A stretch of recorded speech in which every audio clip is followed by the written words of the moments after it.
Assalamualaikum warahmatullahi wabarakatuh, anak-anakku semua dimanapun kalian berada. Di video kali ini kita akan mempelajari tentang mengapresiasi karya seni. Jadi apa saja hal-hal yang perlu diperhatikan saat kita mengapresiasi karya seni. Sebelum mulai pembelajaran, baiknya kita berdoa dulu ya, supaya apa yang kita pelajari nanti membawa manfaat untuk depannya. Dan jangan lupa juga absensi di link yang sudah saya share di grup ya. Berdoa dimulai.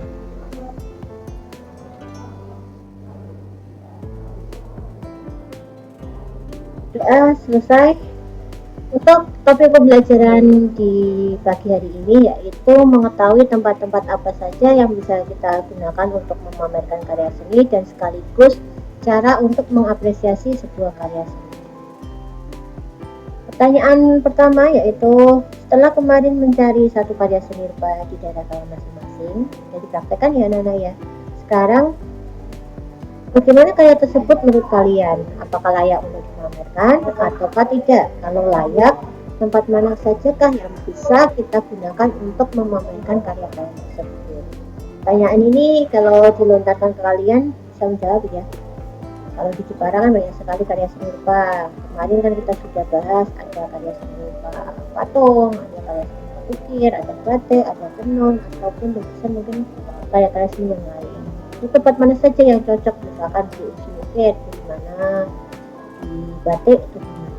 Melalui pembelajaran hari ini nanti kita akan bisa mempelajari lebih kompleksnya ya. Apresiasi ini suatu kata yang nilainya atau pengertiannya yaitu suatu bentuk penghargaan atau penilaian terhadap suatu karya seni.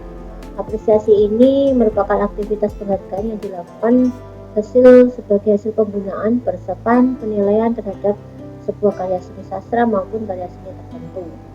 Apresiasi ini dilakukan dengan cara pertama adalah mengamati, bisa diamati dilihat, dirasakan, diraba itu ya, kalau seni rupa itu bisa diraba.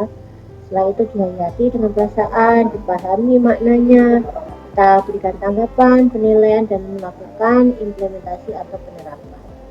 Fungsi apresiasi ini dibagi dari berbagai aspek ya, bisa sebagai bentuk kita penghargaan atau penilaian terhadap suatu karya seni, atau bisa juga sebagai bentuk penikmatan, empati, untuk diambil hiburannya atau edukasinya, atau mungkin untuk mengembangkan kemampuan manusia dalam berbagai hal yang lain.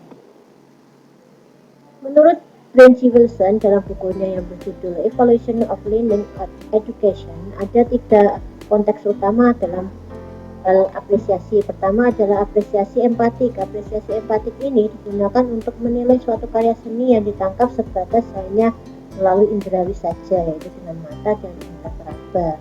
Kepala lihati mungkin dimaknai tertentu. Tapi kalau yang apresiasi estetis ini setelah kita lihat, kita raba, kita hayati melalui dengan penghayatan perasaan yang dimiliki.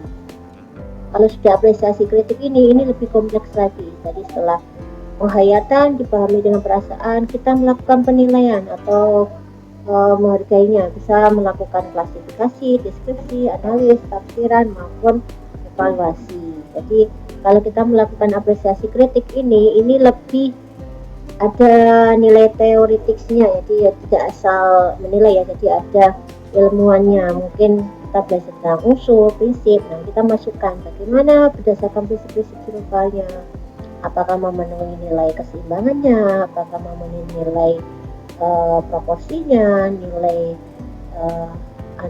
harmoninya, analogusnya, dan sebagainya. Itu saat kita melakukan apresiasi kritik, baru nanti masuk ke makna yang dimiliki, atau hanya sebatas untuk memperindah ataukah ada nilai tersendiri, misalkan edukasi atau mungkin nilai yang jenis kegiatan apresiasi ya. Pertama, apresiasi itu ada apresiasi pasif, yaitu apresiasi yang hanya orang itu cukup menonton saja, melihat. Jadi kita mungkin melihat press atau jambut itu ya, kita sebatas hanya melihat saja tanpa memberikan umpan balik. Tapi ada juga apresiasi aktif, yaitu kita melakukan apresiasi terarah, bisa dengan diskusi, bisa melakukan pengembangan wacana, penelitian, ulasan atau kritik, ataupun mungkin kegiatan koleksi untuk publik. ada kegiatan institusi. Jadi ada pembahasan lebih lanjut. Nah, itu namanya kita melakukan apresiasi aktif. Jadi tidak sebatas melihat atau menikmati saja. Sekarang kita masuk ke tempat-tempat yang bisa digunakan untuk memamerkan karya seni rupa ya. Pertama ada galeri. Galeri ini adalah ruang yang digunakan untuk menampilkan karya seni rupa, bisa berupa pameran atau galeri yang dikelola secara komersial. Tujuannya apa? Tujuannya adalah untuk menjual karya seni atau sebatas kita memperkenalkan atau mempromosikan karya seni yang kita miliki. Yang kedua ada museum. Kalau museum ini lebih kita gunakan untuk memamerkan karya seni yang memiliki nilai historis atau sejarahnya. Jadi ada karya seni yang memiliki makna-makna khusus. Nah, misalnya kita gunakan pamerannya di museum. Museum ini ada museum publik, ada juga museum privat. Kalau publik ini dikelola oleh pemerintah dan terbuka untuk umum. Tapi kalau museum privat ini hanya untuk individu tertentu atau memang dimiliki oleh orang-orang tertentu saja. Ini ada contoh museum nasional ya. Museum nasional ini bisa kalian kunjungi apabila nanti main ke Jakarta. Ya, bisa lihat beberapa karya seni yang memiliki makna historisnya. Ada juga ruang publik ya. Kalau ruang publik ini bisa kita temui di mana-mana, tidak terbatas di gedung. Biasanya ada di taman, ada di jalan, ataupun gedung-gedung yang terbuka untuk masyarakat luas. Bisa kita lihat contohnya itu ada patung Tiga Putri itu yang di Sentul, itu termasuk adalah ruang publik juga. Mungkin asal jalan ke Jogja atau kemana itu ada mural atau graffiti, itu termasuk adalah ruang pameran yang sifatnya adalah ruang publik ya, contohnya. Ada juga ruang alternatif. Ruang alternatif ini sebenarnya hampir mirip dengan galeri, tapi kalau alternatif ini dikelola oleh komunitas seni rupa. Jadi mereka bekerja sama membangun suatu komunitas lalu berpameran bareng, bisa menyewa, bisa kepemilikan atau mungkin kebutuhan pemerintahan itu ya. Intinya adalah digunakan oleh beberapa orang seniman untuk memamerkan karya seni. Itu termasuk adalah ruang alternatif.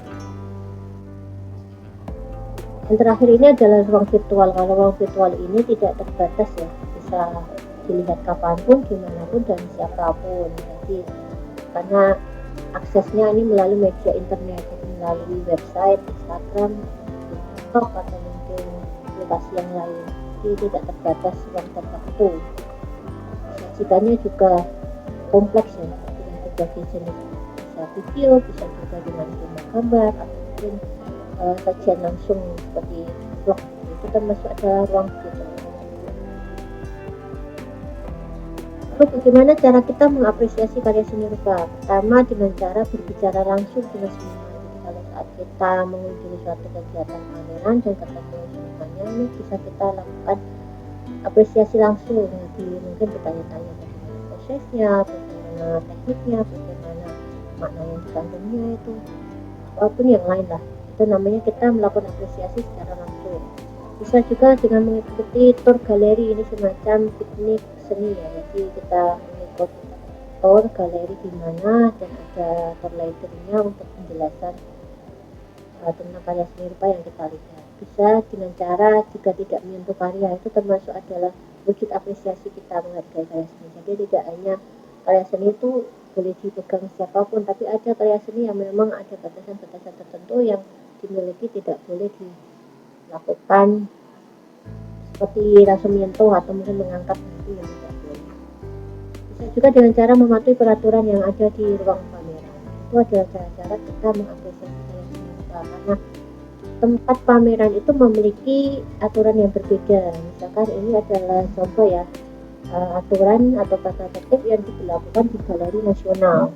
Jadi tidak boleh merokok, tidak boleh menyentuh karya, tidak boleh memakai jaket, membawa tas, topi, bahkan membawa hewan itu ya memang tidak boleh. Kalau membawa hewan itu hampir di semua tempat ya. Juga tidak boleh melakukan flash kamera, membawa makan minuman, tongsis, selfie dengan tongsis itu, karena biasanya kalau memakai tongsis itu bahaya kalau saat ada pameran keramik atau mungkin benda-benda yang riskan pecah. Juga tidak boleh berisik ya, membuang sampah sembarangan. Itu contoh-contoh aturan yang ada di galeri. Sekian untuk pembelajaran kali ini ya. Apabila nanti ada pertanyaan atau mungkin kurang jelas bisa WA ini langsung Japri, tapi di jam sebelum jam 9 malam. Kalau pas sudah lihat insya Allah nanti akan sudah balas. Untuk link absensi dan lain-lainnya bisa dicek di grup, dan mungkin untuk tugas nanti akan disampaikan di grup yang lebih jelasnya. Itu saya akhiri. Terima kasih atas perhatiannya. Selamat belajar, tetap semangat berkarya, dan tetap semangat menghargai karya sendiri. Sampai jumpa di video berikutnya. Saya akhiri. Wassalamualaikum warahmatullahi wabarakatuh. Ya.